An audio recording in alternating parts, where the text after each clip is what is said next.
Praise lord. మీ అందరికీ దేవుడి నామమున వందనాలు. బాగున్నారా? ఈరోజు ఉదయకాల సమయంలో దేవునితో మాట్లాడాలని ఆశ కలిగి ఉన్నాడు. వినడానికి సిద్ధంగా ఉన్నావా? దేవుని మాట వినుట ద్వారా మనకు విశ్వాసం కలుగుతుంది. దేవుడు మన పట్ల అద్భుతమైన మేలు చేస్తాడు. మంచిది. ఉదయకాల సమయంలో దేవునికి వాగ్దానాన్ని విందాం. దేవునికి వాగ్దానం కీర్తనల గ్రంథం 13వ అధ్యాయం ఆఖరి వచనం అనగా 5వ వచనాన్ని మనం ధ్యానం చేద్దాం. యెహోవా నాకు మహోపకారములు చేసి ఉన్నాడు, నేను ఆయనను కీర్తించదను. ఇక్కడ దావీదు మహారాజు అంటున్న మాట ఏమంటున్నాడంటే, దేవుడు యెహోవా నాకు మహోపకారాలు చేసి ఉన్నాడు, అందుకే నేను దేవుని స్తుతిస్తా, కీర్తిస్తాను అని చెప్పడం ప్రారంభిస్తున్నాడు. ఈ రోజున ఈ వాగ్దానం వింటున్న నీవు, దేవుడు నా జీవితంలో కార్యాలు చేయలేదే, దేవుడు నా జీవితంలో అద్భుతం చేయలేదు, ఇంకా ఎన్నాళ్ళు ఎదురు చూడాలి, దేవుడు నా జీవితంలో గొప్ప కార్యాలు చేయలేదు అని ఆలోచన చేస్తాం ప్రారంభిస్తూ ఉన్నావా? అయితే దేవుడు అంటున్నాడు, ఈ రోజున ఆలోచించుకో, ఇంతకుముందు గడిచిన సంవత్సరాల్లో దేవుడు ఎన్నో మహోపకారాలు నీకు చేశాడు. ఎన్ని ఉపకారాలు చేసినా దేవుడు నాకు చేయలేదు అంటున్నావేమో. ఇదిగో ఇప్పుడు వచ్చిన ఆపద కంటే భయంకరమైన ఆపదలు ఇంతకుముందు రాలేదా? వాటి నుండి దేవుడు నిన్ను విడిపించలేదా? విడిపించాడు. ఇప్పుడు వచ్చిన అనారోగ్యం కంటే ఇంతకుముందు భయంకరమైన అనారోగ్యం నీకు రాలేదా? దానిలో దేవుడు విడిపించలేదా? విడిపించాడు. ఈరోజు చిన్న సమస్యను పట్టుకొని దేవుడిని ఒకవేళ అనరాని మాటలు అంటున్నావేమో, దేవుని తిరస్కరిస్తూ ఉన్నావేమో, దేవుని దూషిస్తూ ఉన్నావేమో. కానీ దేవుడు మహోపకారాలు చేసేవాడని దావీదు చెప్తున్నాడు. దావీదు జీవితంలో దేవుడు కార్యాలు చేసినందుకు దావీదు దేవుని కీర్తించడం ప్రారంభిస్తున్నాడు. ఈరోజు ప్రభుని కీర్తించడం మానేసి ప్రభుని దూషిస్తున్నావా? చిన్న చిన్న విషయాలను పట్టుకొని ప్రభుని అపహేళన చేస్తూ ఉన్నావా? అయితే దేవుడు అంటున్నాడు, ఎవరైతే నన్ను కీర్తిస్తారో వారికి ఇంకా ఉపకారాలు చేయాలని ఆశ ఆయనకు ఉందట. ఆయన తప్పక చేస్తాడు.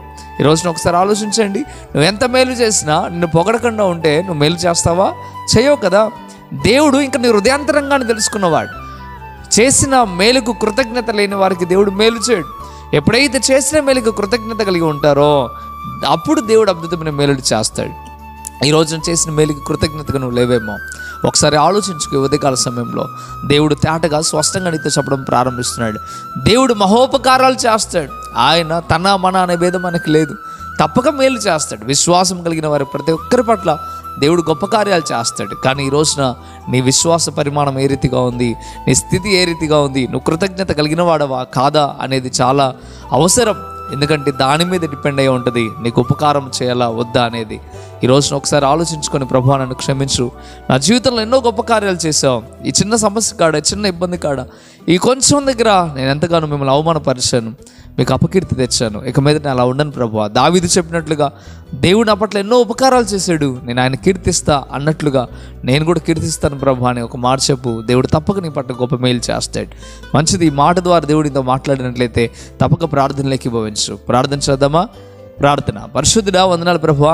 ఎంతో గొప్పగా హెచ్చరికతో కూడిన మాటలు మీరు తెలియచేశారు. నిజమే ప్రభువా, మీరు ఎన్ని చేసినా ఇంకా చేయాలి, ఇంకా చేయాలి మేము అనుకుంటూ ఉన్నాం. అయ్యా, మీరు ఇంకా చేయగలరు. కానీ ఈ రోజున నమ్మక ద్రోహం కలిగి చేస్తూ ఉన్నామేమో అయ్యా, అవిశ్వాసంతో ఉంటా ఉన్నామేమో ప్రభువా. మీరు ఎన్ని చేసినా మిమ్మల్ని తిరస్కరిస్తూ వస్తున్నామేమో అయ్యా. మమ్మల్ని మేము పరిశీలన చేసుకుంటున్నాం ఉదయకాల సమయంలో. ప్రభువా, మా హృదయాలకు తెలుసు మీరు ఎన్ని గొప్ప కార్యాలు చేశారో ప్రభువా. ప్రతి ఒక్క కార్యాన్ని బట్టి లెక్కలేని స్తోత్రం అయ్యా. మీరు చేసిన కార్యాలకు కీర్తించగలిగే మంచి మనసు మాకు దయచేయండి ప్రభు. ఏ బిడ్డలైతే ఈ మాటలు విన్నారో వారందరిలో గొప్ప మార్పు మీరు కలుగు చేయమని, కృపా కనికరం చేత నింపమని యేసే నామములో మిక్కిలి బతిమలాడి పెట్టుకుంటున్నాం తండ్రి. ఆమేన్, ఆమేన్. ప్రియమైన బిడ్డలారా, ఈ వాగ్దానం ద్వారా దేవుడు మీతో మాట్లాడినట్టయితే తప్పక వీడియోని లైక్ చేయండి. అంతేకాకుండా ఇంతవరకు కృపా TV India YouTube channel subscribe చేసుకోకపోతే ఇకనైనా మీరు సబ్స్క్రైబ్ చేయండి. ఈ వాగ్దానాన్ని మీరు అనేకులకు షేర్ చేయడం ద్వారా మీరు సువార్త ప్రకటించిన వారు అవుతారు, అనేకులను బలపరిచిన వారు అవుతారు. ప్రభు మిమ్మల్ని, మీ కుటుంబాలను దీవించి ఆశీర్వదించును గాక. ఆమేన్. God bless you.